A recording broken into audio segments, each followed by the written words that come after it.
Hello viewers, আসসালামু আলাইকুম। আপনাদের সাথে আজকে শেয়ার করব বাহারি রকমের ইফতার। বাহারি রকমের ইফতার কে না পছন্দ করে? যদিও এই সমস্ত ভাজা পোড়া আমাদের শরীরের জন্য কিন্তু অনেক ক্ষতিকর। তারপরেও কিন্তু আমরা সবাই এই মুখরোচক এই খাবারগুলো পছন্দ করি, এমনকি খেয়েও থাকি।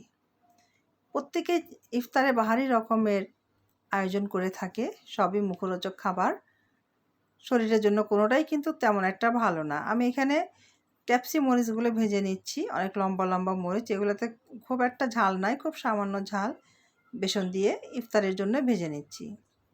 আরও অনেক রকমের আইটেম আছে, খেতে কিন্তু বেশ ভালোই লাগে। আর এই মরিচগুলো যখন আপনি বেসন দিয়ে ভাজবেন তখন কিন্তু এগুলো ঝাল একেবারেই কমে যায়। এটাতে এমনিতেই ঝাল নাই, তারপর যতটুকু ঝাল ছিল হালকা, সেটুকুও ঝাল থাকে না ভাজার পরে, একদম মিষ্টি মিষ্টি লাগে। আপনাদের ছোট একজন বাচ্চাও কিন্তু এটা খেতে পারবে। তো আমি বেশ কয়েকটি মরিচ প্রথমে ভেজে নিলাম। প্রথমেই তো বলেছি মুখরোচক খাবার, আপনি চাইলে অনেক কিছু এইভাবে বেসন দিয়ে ভাজতে পারেন। তেমনই আমিও আজকে ইফতারের জন্য ভারী রকমের আয়োজন করেছি, শুধু আজকেই না, প্রতিদিন করে থাকি। তো আমাদের মরিচগুলো ভাজা হয়ে যাওয়ার পর আমরা এখন বেগুনি করে নিচ্ছি। বেগুনিটাও ভেজে নেব, একদম ফুলকো বেগুনি। আর বেসনটা কীভাবে পারফেক্টভাবে গুলাতে হয় সেই ভিডিও কিন্তু আমাদের ইউটিউব চ্যানেলে দেওয়া আছে। আমি ভিডিও লিঙ্কটা আপনাদের সাথে শেয়ার করে দিব, আপনারা দেখে নেবেন। বেসনটা যদি আপনি পারফেক্টভাবে গুলাতে পারেন তাহলে কিন্তু আপনার বেগুনি বলেন, চপ বলেন, একদম ক্রিস্পি ক্রিস্পি হবে, অনেক সময় মুচমুচে থাকবে। তো আমরা বেগুনিগুলো এপিট ওপিট করে ভেজে নেব, উল্টে পাল্টে দিব। দেখেই কিন্তু বোঝা যাচ্ছে বেগুনিগুলো কিন্তু ফুলে উঠেছে। আমার আজকের বেগুনটা একটু চিকন টাইপের ছিল, তারপরেও কিন্তু বেগুনি ভাজার পরে কিন্তু দেখতে অনেক সুন্দর লাগছে, একদম ফুলে উঠেছে।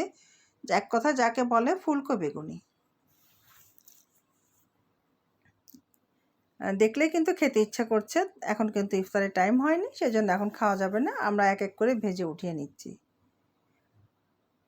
আর আমি যে প্রসেসে এই বেগুনিগুলো ভাজি, অনেকটা সময় কিন্তু মুচমুচে থাকবে, ঠান্ডা হলেও মুচমুচে থেকে যাবে।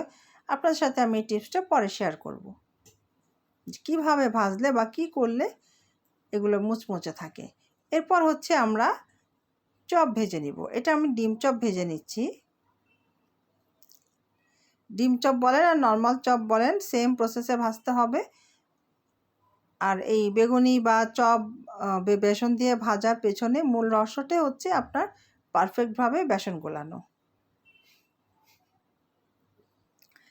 একটু একটু করে আমি চপগুলো তেলে দিয়ে দিচ্ছি এবং লাল লাল করে ভেজে নিব। সবগুলো চপ দেওয়া হয়ে গেছে, কিছুক্ষণ পর আমরা উল্টে দিচ্ছি।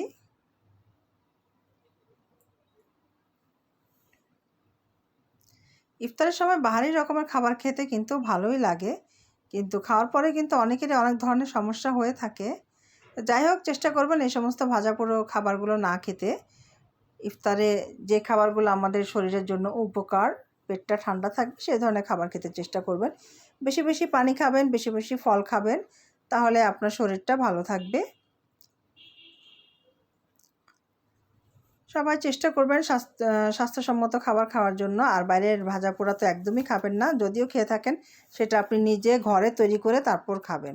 বাইরের পোড়া তেলে ভাজা খাবার একদমই খাওয়া উচিত না, যেটা কিনা আমাদের স্বাস্থ্যের জন্য খুবই খুবই ক্ষতিকর। আমরা কিন্তু সবসময় চেষ্টা করি ঘরে বানিয়ে খাওয়ার জন্য, বাইরে থেকে কেনা হয়ই না বলতে গেলে। এখন আমি ভেজে নিচ্ছি চিকেন। একদম ডুবো তেলে আমি চিকেনগুলো ভেজে নিব। চিকেনগুলো আমি আগের থেকেই ম্যারিনেট করে রেখেছিলাম, প্রায় 3 ঘন্টা ম্যারিনেট করা ছিল। সাইজগুলো দেখে মনে হচ্ছে যেন বেগুনির মতো, কিন্তু এটা চিকেন।